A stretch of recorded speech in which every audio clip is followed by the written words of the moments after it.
you get recognized so much.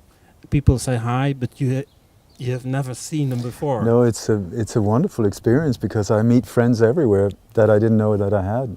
Okay. You know, because What does it do with your ego? it's very important to keep the ego out of this because if I let my ego affect me too much, I can't do what I'm supposed to do.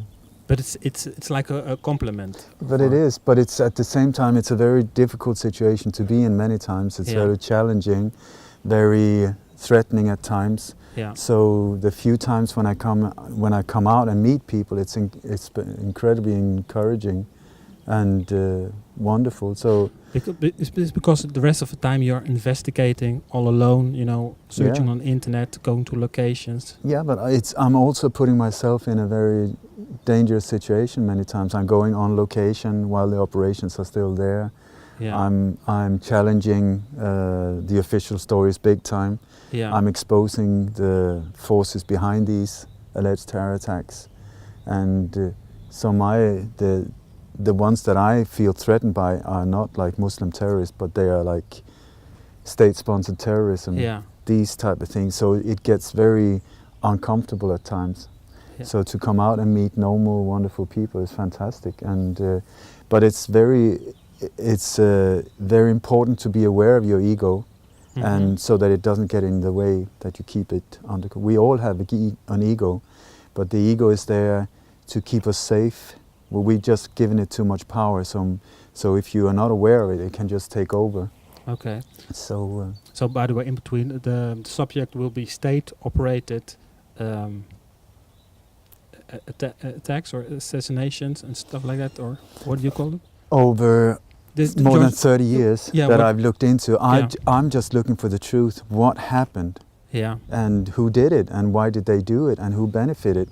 And so I try to come neutral, objective to a location, but every single time, and I've looked into hundreds by now, I have not found real terrorists.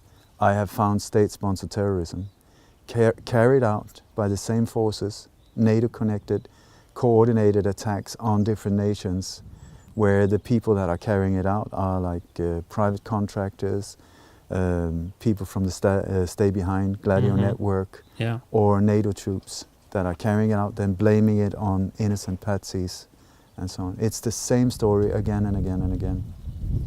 This is what I've found out. When you look at what is behind the New World Order, it's a small little group of individuals, or whatever they are, who have decided, we're so much better than the rest of you, we want you as slaves. But how do the few control the billions? How do they do it? How can they get us to bend over and kiss their feet and even pay to be able to be their slaves and die for them in unjust wars? How do they do it? It's a psyop. That's the only way they can do it. And also by infiltrating the system. So when you look at over the many, many years, how groups like the Bilderberg Group have been created, the Trilateral Commission, Council on Foreign Relations, Club of Rome, Skull and Bones, how they've had these secret meetings, and they said, listen guys, how are we going to do it? And so they've studied society, and they say, okay, if we're going to do it, we need to be able to control key people in key positions in the different nations. What positions do we need to control to be able to take care of that area, that area, that area, that area? So especially groups like the Bilderberg Group have specialized very much in looking, okay, we need to be able to check the police, the whole, we need to be able to control the military, the judges, not all, key people, media, film, music, where especially that's how they get to the young people, through movies, through music, through social media.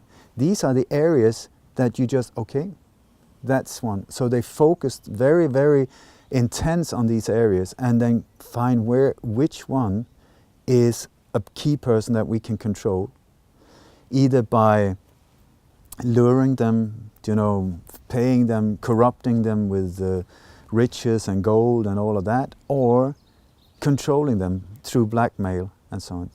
And this is where the Freemasonic networks comes in, and how people are being handpicked and then invited into groups like the Bilderberg Group, where, for instance, a country like Holland, Sweden, Denmark, tiny countries, you only need a handful of people, like 5, 8, 10, but in key positions.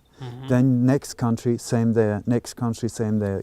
So you only say you need maybe 10 people Not even that. Yeah, something like that. to control a whole country. Not control it in total, Yeah. but enough so that you can sit behind the screens or the sort of the dark corridors of power. They're actually above it. The people that are pulling the strings, you never hear who they are, or you don't see them. It's the hidden hand. But they, through these networks and through the Freemasonic networks and so on, where they just go they intertangle, they can then pull the strings so that we are like, we don't see what's going on. We just see suddenly it's going that direction. Yeah. But you can't prove it. It's like there's this fog that. And how deep have you been in those 30 years of investigation? How deep have you gone into the rabbit hole? I've gone very far, but at the same time, what I found early on is that the width of where they have gone to control is so massive. Yeah. So either I can go everywhere and try to understand everything and get totally confused, and when I speak to people, they're going to go, "Oh my God, this guy, he's just all over the place." Yeah. Yeah. Or I can specialize in one area. Yeah. And where if I become a specialist in this area based on facts and become extremely exact there, I can help to make a change.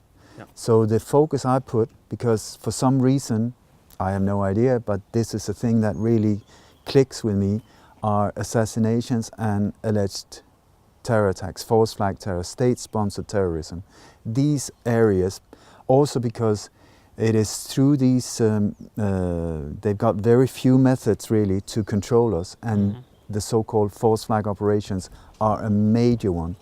So I thought, this is the one, and so I've just, again and again, as soon as something happens, I'm on it, on location as well, which is very scary sometimes, because just because something has happened one week doesn't mean that the operation is over. And they do not want the real truth to be uncovered.